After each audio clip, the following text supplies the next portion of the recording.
Hello and welcome to the Federal. By the end of World War II, it had become evident that maritime supremacy means a lot in any conflict. Countries that have dominant firepower at sea have a greater advantage over those who are good on land only. This was evident when Japan used its maritime air power to conduct strikes on Pearl Harbor in 1941 and when the Americans rebuilt aircraft carriers and nearly destroyed the Japanese fleet that eventually led to their surrender. One country which watched this transformation on sea and started working in the direction was China. The rise of China's navy has been remarkable. Since 2000, the People's Liberation Army Navy, or PLAN, has expanded at a spectacular rate. In the year gone by, the Chinese Navy undertook a monumental upgrade. Approximately 170,000 tons worth of new ships were commissioned in just a year. This has made the People's Liberation Army Navy one of the most powerful in the world. Under President Xi Jingping, China has become more diplomatically assertive and keen to display its military prowess. Last year's haul included 1 Type 94 air ballistic missile submarines, 2 Type 75 helicopter landing docks, 3 Type 055 cruisers, 7 Type 052D destroyers, 6 Type 056A corvettes, 6 Type 0822 mine countermeasure vessels, 1 capable laying ship, and 3 Type 927 surveillance ships. Type 075 LHD, the largest of them, looks similar to an aircraft carrier due to its flat deck. An LHD carries a large number of helicopters. Type 075 can carry up to 28 helicopters in one go, plus accommodate landing craft and hovercraft for amphibious operations. In addition, it can carry up to 1,000 Marines and their amphibious assault vehicles.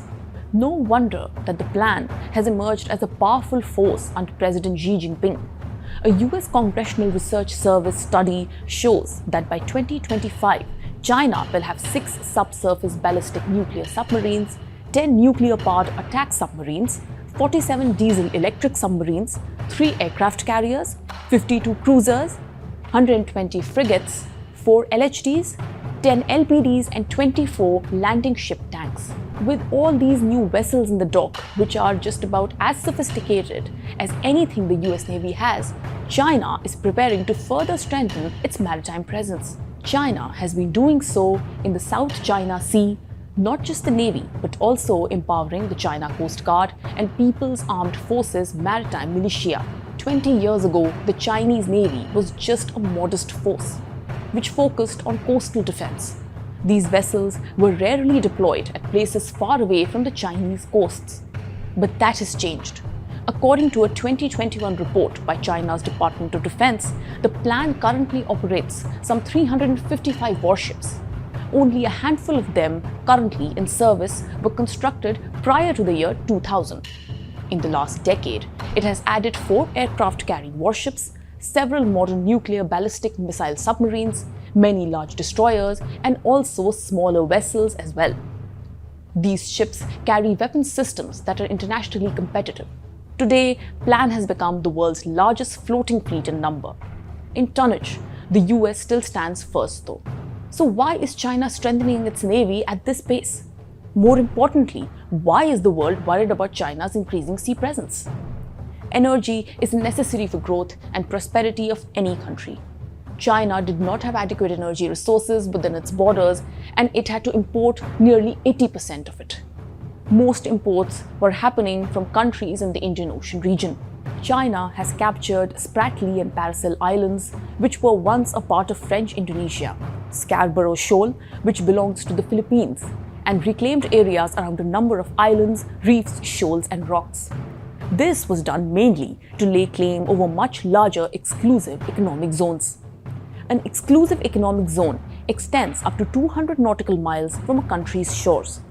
Any natural resource in that area, like fish, oil, mineral, etc., belongs to that country.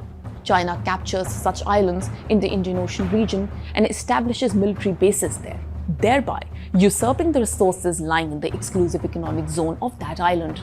They nearly took Maldivian islands on lease, which were in the vicinity of the Indian EEZ. But Maldives saw a change of guard after an election and the China plan failed. As of today, China has deep penetration in coastal African countries like Seychelles, Mauritius, Gibraltar, and most African East Coast countries. It is arming Pakistan with 8 hand-class submarines, an AIP system, and 4 Jingping-class destroyers. It has taken control of Hambantota and Colombo South ports in Sri Lanka. 2 major ports in Myanmar are mostly under the operational control of China. The Chinese provide loans to create infrastructure in the recipient countries, and when repayment becomes impossible, they can easily swap them for ports, special economic zones, and airports. It is a virtual trap. The year 2021 saw warships from countries like France, Japan, Germany, and the UK sailing into the South China Sea. This is reflective of greater international alarm over China's behavior. Most Asian countries are unable to match the Chinese might, with only Vietnam and Indonesia putting up a fight. Should the geopolitical competition turn into contestation and worse, a conflict, we could witness a new world order.